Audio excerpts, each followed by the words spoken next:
திரு சரவணன், அமலாக்கத்துறையுடைய செயல்பாடு சிசோடியா வழக்கிலிருந்து செந்தில் பாலாஜி வழக்கு வரைக்கும் எந்த அளவுக்கு நம்பிக்கை தருது?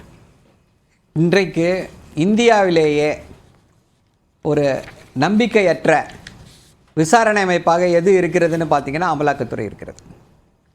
அவர்களுடைய ஒரே வேலை என்னவா இருக்குது அப்படின்னா, அரசியல் எதிரிகளை பழிவாங்கும் ஒரு கைப்பாவையாக செயல்பட்டு கொண்டு வருகிறார்கள். இதற்கு நம்மால் பல உதாரணங்களை சொல்ல முடியும். தேர்தல் சமயத்தில் திரு அரவிந்த் கெஜ்ரிவால் அவர்களை கைது செய்தது, திரு ஹேமந்த் சோரன் அவர்களை கைது செய்தது, அதற்கு முன்னால் மணிஷ் சிசோடியா, சத்யேந்தர் ஜெயின், அப்புறம் அதே போல் அதற்கு முன்னால் பி சிதம்பரம், டிகே சிவகுமார் அப்படின்னு சொல்லி எதிர்கட்சி வரிசையில் இருக்கக்கூடியவர்கள் எல்லாரையுமே கைது செய்திருக்கிறார்கள். இவங்களுக்கு பாஜகவுக்கு கூஜா தூக்குபவர்கள் அவங்களெல்லாம் விட்டுட்டு அவங்களெல்லாம் கிட்டே போக முகாந்திரமே இல்லாமல் கைது பண்ணியிருக்காங்களா, இல்லை முகாந்திரத்தோடு கைது பண்ணியிருக்காங்களா? இல்லை, இப்போது முகாந்திரம் என்றது ஒரு விஷயம். முகாந்திரம் இருக்குது, இல்லை முகாந்திரத்தோடு கைது செய்திருக்கிறார்கள் அப்படின்னு வரும்பொழுது அப்போ அந்த எல்லா வழக்குகளிலையும் முகாந்திரம் இருக்கக்கூடிய எல்லா வழக்குகளையும் கைது செய்யணும்ல.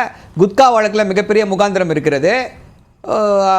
நீதிமன்றங்கள் ஆல்மோஸ்ட் சம்மன் கொடுத்து எல்லாரையும் அப்பீராக சொல்லிட்டாங்க. அதில் மற்ற குற்றவாளிகளை கைது செஞ்சுட்டாங்க. ஏன் திரு விஜயபாஸ்கர் மேலே அந்த முகாந்திரம் இருக்கக்கூடிய கரங்கள் ஏன் பாயவில்லை என்ற கேள்வி வருகிறது. பாஜக எம்எல்ஏ வீட்டிலேருந்து 8 கோடி ரூபாயை கைப்பற்றுறாங்க. நீங்கள் அவருக்கு சாயந்தரமே ஜாமீன் கொடுக்குறாங்க. அவர் மேலே ஏன் இந்த முகாந்திரம் இருக்கு இல்லையா, 8 கோடி ரூபாய் நம்ம எல்லாருமே பார்த்துருக்கோம், எல்லாருக்கும் தெரியும் அந்த முகாந்திரம். அவர் மீது ஏன் இடி பாயவில்லை? ஆருத்ரா வழக்கு, இங்கே இருக்கக்கூடிய பாஜகவில் இருக்கக்கூடிய நிர்வாகிகள் எல்லாம் சம்மந்தப்பட்டிருக்கக்கூடிய வழக்கு. அந்த ஆருத்ரா வழக்கில் அமலாக்கத்துறை ஏன் ஒருத்தரை கூட கைது செய்யல? எத்தனை ஆயிரம் கோடிகள், 4000 கோடி ரூபாய்கள் மக்கள்கிட்ட இருந்து கொள்ளையடித்த பணம், ஏமாற்றி பிடுங்கிய பணம். அந்த பணத்துக்கு ஏன் போல? ஏன்னா பாஜக நிர்வாகிகள் சம்மந்தப்பட்டிருக்கிறார்கள், அதனால் நாங்கள் செல்ல மாட்டோம் அப்படின்னா அதை எப்படி ஏற்றுக்கொள்வது? அதனால தான் சொல்கிறேன், வெறும் அரசியல் எதிரிகளை பழிவாங்கும் ஒரு அமைப்பாக செயல்பட்டு கொண்டு வருகிறது.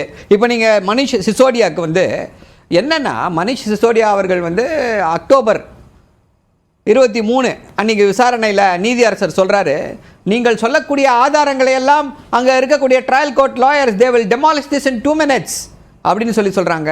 ஆனால் அவருக்கு ஜாமீன் மறுக்கப்படுகிறது. 17 மாதங்கள் கழித்து ஜாமீன் கொடுக்குறாங்க. என்ன காரணம்? ட்ரையலை சரியாக இவங்களால் ஸ்டார்ட் பண்ண முடியல. அதற்கும் முட்டுக்கட்டை போடுது. ஐயா, 17 வருஷம் ஜெயிலில் வச்சு என்னத்தை சாதிச்சிங்க? எதற்காக? உச்ச நீதிமன்றம் இன்றைக்கு இல்லை, கடந்த 20 வருடங்களாக ஜூரிஸ்ப்ரூடன்ஸ் என்ன அப்படின்னா, பேல் is the rule, jail is the exception. யாரையும் கைது செய்யாதீர்கள், தண்டனை வாங்கி கொடுக்க முடிஞ்சுன்னா தண்டனை. அதை விட ஒரு முக்கியமான விஷயம் என்ன அப்படின்னா, 5000 வழக்குகள் இதுவரைக்கும் அமலாக்கத்துறை போட்டிருக்கு. அதில் எத்தனை வழக்குகளில் தண்டனை பார்த்தீங்க அப்படின்னா 40 வழக்குகளில் மட்டும்தான். அப்போ உச்சநீதிமன்றம் கேட்கிறது, உச்சநீதிமன்றத்தில் இருக்கக்கூடிய நீதிபதிகள் கேட்குறாங்க, are you not worried about the quality of your prosecution? நீங்கள் கேஸ் போடுறீங்க, அதில் நம்பகத்தன்மை இருக்கிறதா, அதில் ஸ்டாண்டர்ட் இருக்கா அப்படின்னு சொல்லி உச்சநீதிமன்றம் அமலாக்கத்துறையை பார்த்து கேள்வி கேட்கிறது. அதே போல் அந்த 40% வழக்குகள்னு பார்த்தீங்கன்னா 0.8% இருக்கிறதுலையே இவ்வளவு ஒரு மோசமான கன்விக்ஷன் ரேட் இருக்கக்கூடிய ஒரு அமைப்பாக அமலாக்கத்துறை விளங்குகிறது. கன்விக்ஷன் ரேட் குறைவாக இருக்கலாம், ஆனால் அவங்க ப்ரொவிஷனல் அட்டாச்மெண்ட் ஆர்டர்ஸ் கிட்டத்தட்ட 1 லட்சம் கோடி ரூபாய் அளவுக்கான சொத்தை இணைச்சிருக்காங்க. ஸோ இது ஒரு அசெட் பேஸ்ட் கேஸாக இருக்கும்போது இது ஒரு அடிப்படை முகாந்திரத்தை காட்டுது இல்லையா? இது ஏமாத்துறதுக்கு சொல்கிற ஜோக்.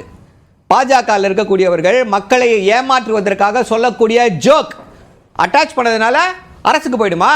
கான்ஃபிஸ்கேஷன் வந்தால் தான் அரசுக்கு போகும். எப்போ கான்ஃபிஸ்கேஷன் நடக்கும்?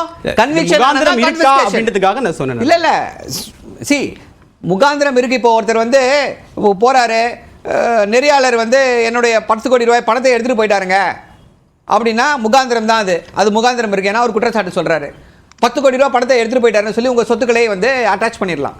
குற்றச்சாட்டுக்கான முகாந்திரம் வேற இல்லை. முகாந்திரம் அதுதான் சொல்கிறேன். இப்போ நான் சொன்னேன் இல்லையா உங்ககிட்ட, இதுக்கு பேர் தான் முகாந்திரம்.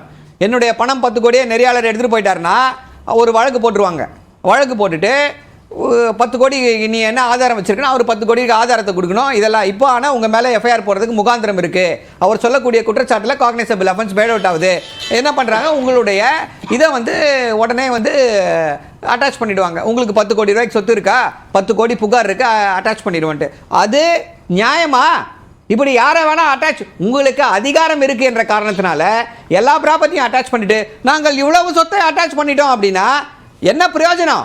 அது வந்து நம்முடைய பொருளாதாரத்தை பாதிக்கிறது, பொருளாதார நிலையை பாதிக்கிறது. அவங்களால விற்க முடியாது, வாங்க முடியாது. அது பெருமை அல்ல, நம்முடைய பொருளாதாரத்தை அழிக்கக்கூடிய செயல். அதுதான், அதை அப்படித்தான் பார்க்க வேண்டும். இதை இன்னொரு கோணத்தில் செயல்பாடுகள் அச்சத்தை தான் தருது அப்படின்னு சொல்றீங்க. அப்சல்யூட்லி. இன்னொரு சின்ன விஷயத்தையும் சொல்லிடுறேன். என்ன அப்படின்னா, திரு அரவிந்த் கெஜ்ரிவால் அவர்கள் பெயில் கொடுத்தாங்க. நியாய் பிந்து நீதிபதி, நீதி அரசர் நியாய் பிந்து ஒரு அற்புதமான தீர்ப்பை கொடுத்தார்கள்.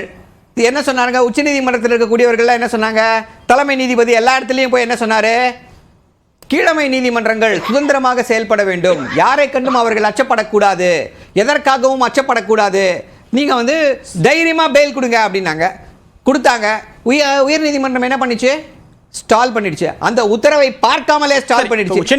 இன்னைக்கு உச்சநீதிமன்றம் என்ன சொல்லிடுச்சு?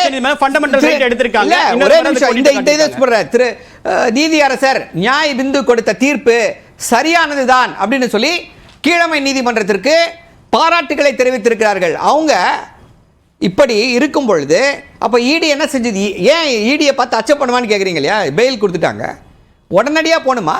அப்படி என்ன நீதிமன்றத்தில் பெயில் கொடுத்த பிறகு அந்த தீர்ப்புக்கு தலை வணங்க வேண்டியது தானே? அவரை சிறையில் அடைக்க வேண்டும், ஜெயில இதுக்கு முன்னாடி வெளியில வந்துடக்கூடாது, அவர் தேர்தலுக்கு முன்னால வெளியில வந்துடக்கூடாதுன்னு சொல்லி அரசியல் அச்சம் அப்படிங்கிற ரெண்டு விஷயத்தையும் நீங்க சுட்டிக்காட்டுறீங்க. அமலாக்கத்துறையை தொடர்ந்து வேறு முறையில் தவறான வழியில பயன்படுத்தி கொண்டே வந்திருக்கிறது. திரு நாராயணன், அமலாக்கத்துறையை தவறான வழியில் பயன்படுத்துகிறார்கள், அரசியலுக்காகவும் பயன்படுத்துகிறார்கள், அதன் காரணமாக தான் அச்சம் ஏற்படுது அப்படின்னு சரவணன் சொல்றாரு. உங்களுடைய முதற்கட்ட கருத்து? முதல்ல இந்த வழக்கெல்லாம் எப்படி இந்த நீதிமன்றங்களுக்கு வந்ததுன்ற பார்க்கணும். முதல்ல இந்த அரவிந்த் கெஜ்ரிவால், மணிஷ் சிசோடியா இது போன்ற நபர்கள் மீதான வழக்கு குற்றச்சாட்டு என்பது சுமத்தப்பட்டது காங்கிரஸ் கட்சியினால், புகார் கொடுக்கப்பட்டது காங்கிரஸ் கட்சியினர். இதை யாரும் மறுக்க மாட்டார்கள் என்று நான் நினைக்கிறேன். அப்போ அதன் அடிப்படையில் தான், அந்த வழக்கின் அடிப்படையில் தான் இடி இந்த வழக்கை எடுக்கிறது. அதே போல செந்தில் பாலாஜி பத்தி பேசுறீங்க. செந்தில் பாலாஜி மீதான வழக்கு என்பது இப்பொழுது பாரதிய ஜனதா கட்சியினுடைய அரசால் பதியப்பட்ட வழக்கு அல்ல, அது கொடுக்கப்பட்ட புகாரும் பிஜேபியினுடைய புகார் அல்ல. அண்ணா திராவிட முன்னேற்ற கழக ஆட்சியில அவர் மீது வழக்கு பதியப்பட்டது. எப்படி பதியப்பட்டது? செந்தில் பாலாஜி ஒரு மோசடி பேர் வழி, ஆள் கடத்தல்காரர், அதாவது நபர்களை கடத்துபவர். இவரை மாதிரி ஒரு மோசமான நபர் யாருமே இல்லை என்கிற அளவிற்கு இன்றைய முதலமைச்சர், அன்றைய எதிர்கட்சி தலைவர் திரு மு.க. ஸ்டாலின் அவர்கள் மிக தெளிவாக பொதுவெளியில பேசினார். நாராயணன் சொல்லவில்லை, உங்களுக்கு வேணா தேதியோட கொடுங்க.